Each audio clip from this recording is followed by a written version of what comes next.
wasallam.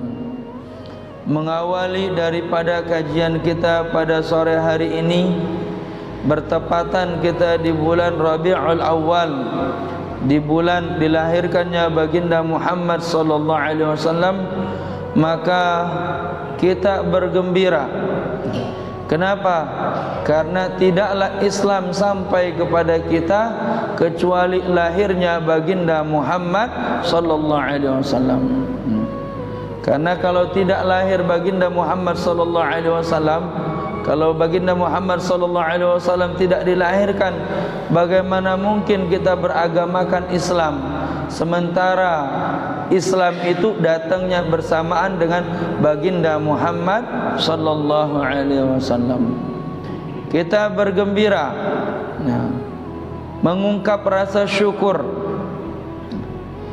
dengan nikmat Islam, dengan nikmat lahirnya baginda Muhammad sallallahu alaihi wasallam.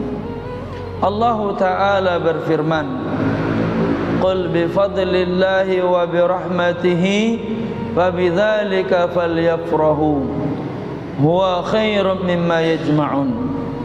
Katakan, dengan keutamaan dari Allah, anugerah dari Allah, dengan apa yang telah Allah Ta'ala berikan kepada mereka dari banyaknya nikmat, juga dari besarnya nikmat, nikmatul Islam, wa bi rahmatihi, dan dengan rahmatnya, wa bi ghufranihi, dengan ampunannya. Fa bidzalika falyafrahu, hendaknya mereka berbahagia. Jadi kita diperintahkan oleh Allah untuk berbahagia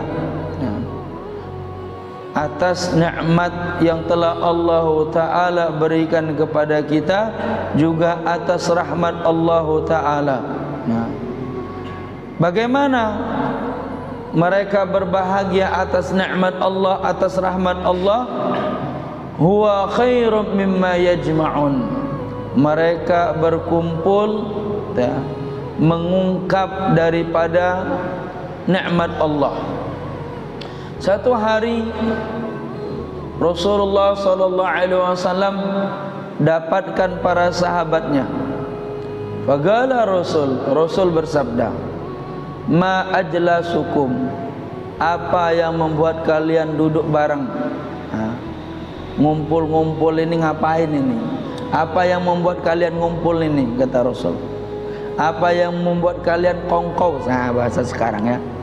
Ngumpul-ngumpul, nongkrong-nongkrong. Ini ngapain ini pada ngumpul-ngumpul ini? Kata Rasul. Apa yang membuat kalian berkumpul? Maka sahabat radhiyallahu anhum mengatakan,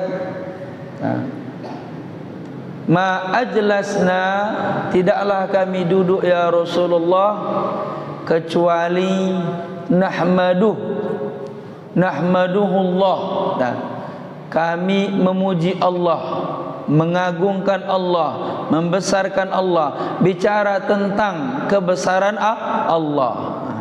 Jadi mereka kumpul, para sahabat ini kumpul, mereka membicarakan tentang kebesaran Allah, keagungan Allah. Wa nahmadu ala ni'matil Islam, dan kami berkumpul mengungkap rasa syukur atas nikmat Islam.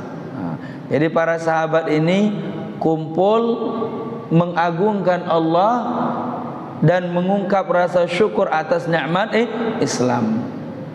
Maka Rasulullah sallallahu alaihi wasallam menyampaikan kepada mereka, sesungguhnya Allah Ta'ala menyampaikan kepada kalian salam, yang mana tidaklah kalian duduk seperti ini kecuali perkumpulan kalian ini dibanggakan di hadapan para malaikat. Seraya Allah Ta'ala berfirman, "Wahai malaikah, sesungguhnya ada di muka bumi para kekasihku, mereka berkumpul mengagungkan dan membesarkan aku. Mereka bersyukur atas nikmat yang telah kuberikan kepada mereka. maka apa perintah Allah kepada para malaikat? Turun kalian ke muka bumi, maka dengarkan apa yang menjadi permintaan mereka. Sungguh akan aku kabulkan. Dan tidaklah mereka bangkit dari perkumpulan-perkumpulan mereka kecuali mereka dalam keadaan maghfuran, diampunkan dosanya. Subhanallah. Maka berkumpul mengungkap nikmat ini merupakan perintah Allah. Juga termasuk daripada ajaran Rasulullah sallallahu alaihi wasallam yang sudah dipraktikkan oleh para sahabat radhiyallahu anhum. Maka karena itu, di bulan Rabiul Awal ini, jika ada para saudara kita mereka berkumpul mengungkap nikmat Allah, mengagungkan Allah, membesarkan Allah, maka sungguh itu adalah merupakan perintah Allah, juga merupakan daripada apa yang diajarkan oleh baginda Muhammad sallallahu alaihi wasallam. Bahkan Allah taala mengklaim daripada perkumpulan mereka khairum mimma yajma'un, yaitu perkumpulan sebaik-baiknya perkumpulan. Maka insyaallah besok di masjid ini ba'da isya akan diadakan perkumpulan yang mana perkumpulan itu memperingati daripada lahirnya baginda Muhammad sallallahu alaihi wasallam. Kita niatkan hadir. Kenapa? Karena ini merupakan daripada perintah Allah taala. Dan apa faedah kita berbahagia atas lahirnya baginda Muhammad sallallahu alaihi wasallam? Sungguh sangat berfaedah bagi kita. Ibnu Abbas, Sayyidina Abbas radhiyallahu anhu, masih saudaranya Abu Lahab, masih saudaranya baginda Muhammad sallallahu alaihi wasallam. Sayyidina Abbas dalam satu hari bermimpi berjumpa dengan Abu Lahab. Fasa'alahu, Sayyidina Abbas bertanya kepada Abu Lahab, ma haluka wa ma bika, bagaimana keadaanmu, apa yang terjadi denganmu wahai Abu Lahab? Ana fi bi'sal hal, sungguh tidak ada keadaanku kecuali keadaanku sangatlah buruk. Tidak ada seburuk-buruknya keadaan kecuali di akhirat, kecuali yang kualami sekarang. Abu Lahab dalam keadaan disiksa, Abu Lahab dalam keadaan terbelenggu tangan dan kakinya. Sebab kenapa? Karena perbuatan-perbuatan dosa yang pernah dia lakukan semasa di dunia, yaitu menentang ajaran baginda Muhammad sallallahu alaihi wasallam, menentang ajaran Allah taala, menghalangi daripada dakwanya baginda Muhammad sallallahu alaihi wasallam. Sehingga Allah taala azab dia, siksa dia. Ditanya, bagaimana keadaanmu wahai Abu Lahab? Sungguh tidak ada keadaan yang lebih menyedihkan kecuali keadaanku sekarang. Sambil menyesal Abu Lahab, illa kana yaumal isnin, kecuali hanya saja hari Senin. Kharajat min sababah, keluar dari telunjukku susu, kata Abu Lahab. Keluar dari telunjukku susu. Abu Lahab dalam keadaan terbelenggu kaki dan tangannya, kemudian setiap harinya, setiap saatnya itu disiksa, dan dalam keadaan tidak diberikan makanan, juga tidak diberikan minuman, sehingga dia dalam keadaan mengalami kelaparan dan kehausan, kecuali di hari Senin. Di hari Senin Abu Lahab dapat jatah susu yang keluar dari telunjuknya. Kemudian fasa'ala Sayyidina Abbas. Sayyidina Abbas tanya, kenapa kok bisa seperti itu? Maka Abu Lahab menceritakan, sesungguhnya ketika Muhammad Rasulullah itu dilahirkan, kata Abu Lahab, dalam satu kisah dikatakan seperti ini, Abu Lahab ini menunggu-nunggu lahirnya baginda Muhammad SAW, sehingga setiap hari Abu Lahab ini mengutus Suwaibah. Suwaibah ini budaknya Abu Lahab, untuk datang kepada Sayyidatuna Aminah. Nah, tiap hari datang. Nah, yang bawa makanan lah, yang bawa minuman dan lain sebagainya. Nunggu-nunggu. Nah, kapan ini istri sepupunya ini lahir. Nah, maka pada waktunya baginda Muhammad SAW dilahirkan, Suwaibah ini lari, nah, menghadap kepada Abu Lahab. Ma biki ya Suwaibah? Abu Lahab tanya, apa yang terjadi wahai Suwaibah? Kenapa engkau tergesa-gesa? Wahai tuanku, kata Suwaibah, sesungguhnya istri daripada sepupumu Sayyidatuna Aminah itu telah melahirkan seorang bayi laki-laki yang diberi nama Ahmad atau dikenal dengan Muhammad. Fafariha, senang Abu Lahab, bahagia Abu Lahab, spontan ungkapan bahagianya Abu Lahab bilang kepada Suwaibah, a'taqatuki, saya merdekakan engkau. Seketika itu Suwaibah merdeka.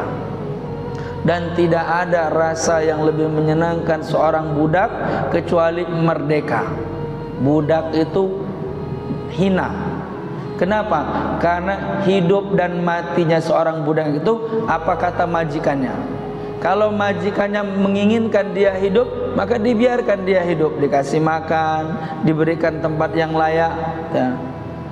Kalau dia mau, ya dia bunuh, hak dia. Itu seorang budak, ya. Dijual beli layaknya seperti barang.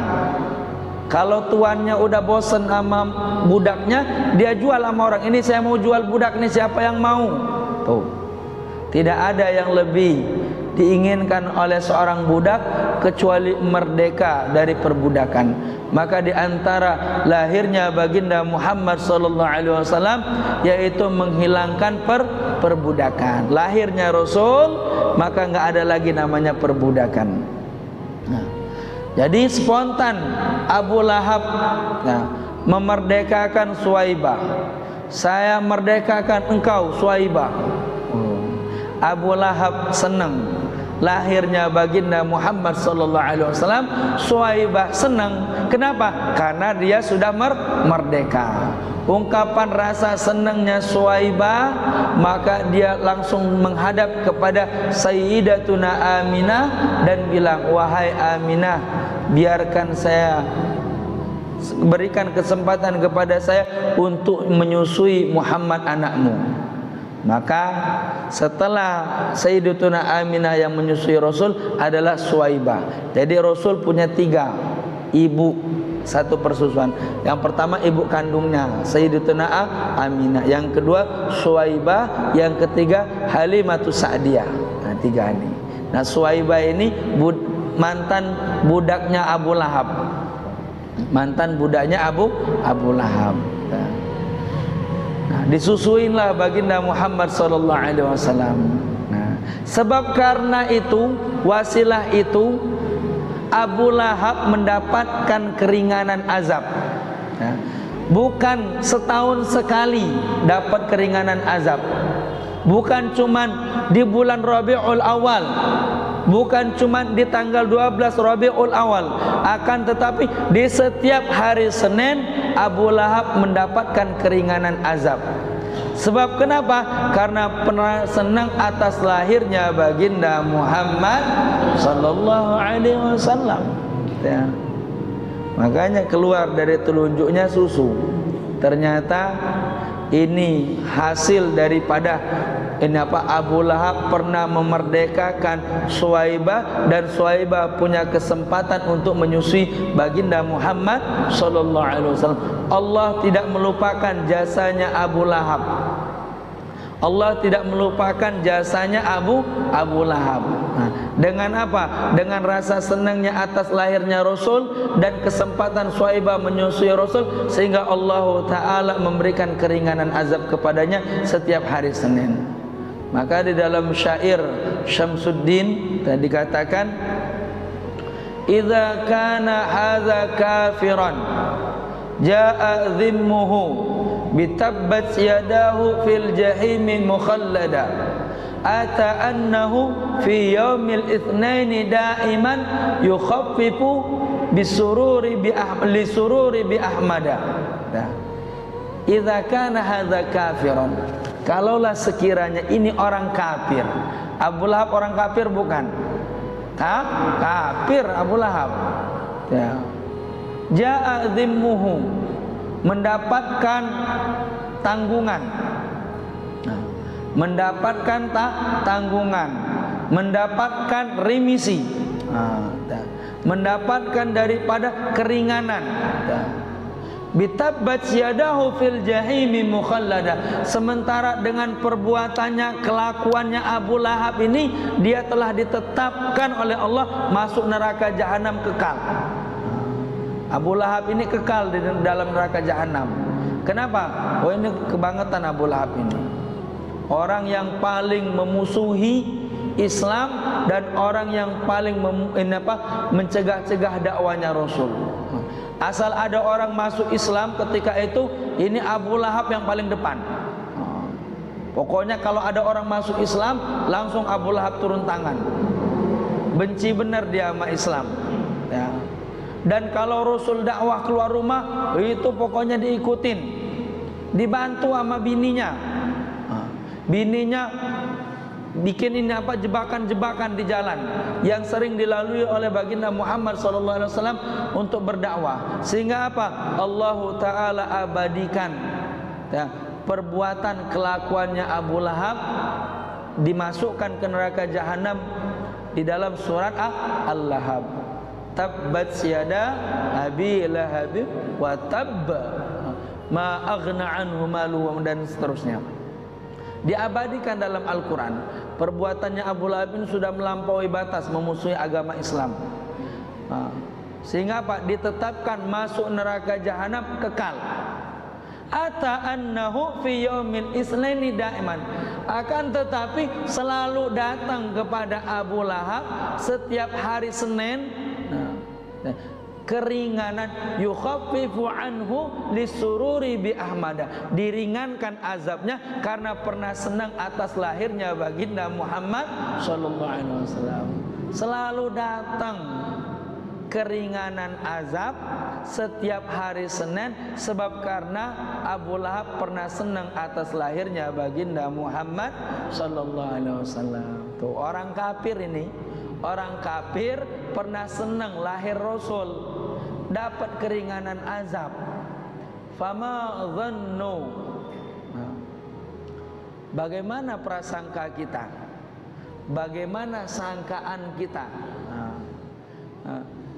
Bi ahmada masruron, dengan lahirnya baginda Muhammad sallallahu alaihi wasallam selalu senang.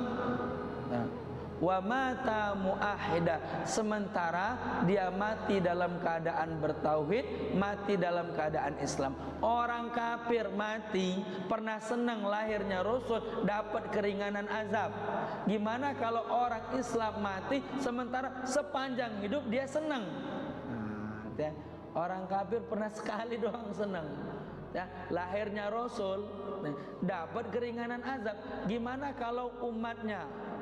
Gimana kalau orang Islam yang mengikuti ajaran Rasul, yang selalu senang atas lahirnya Rasul, maka tentu dia akan mendapatkan kemudahan-kemudahan, akan mendapatkan syafaat baginda Muhammad sallallahu alaihi wasallam.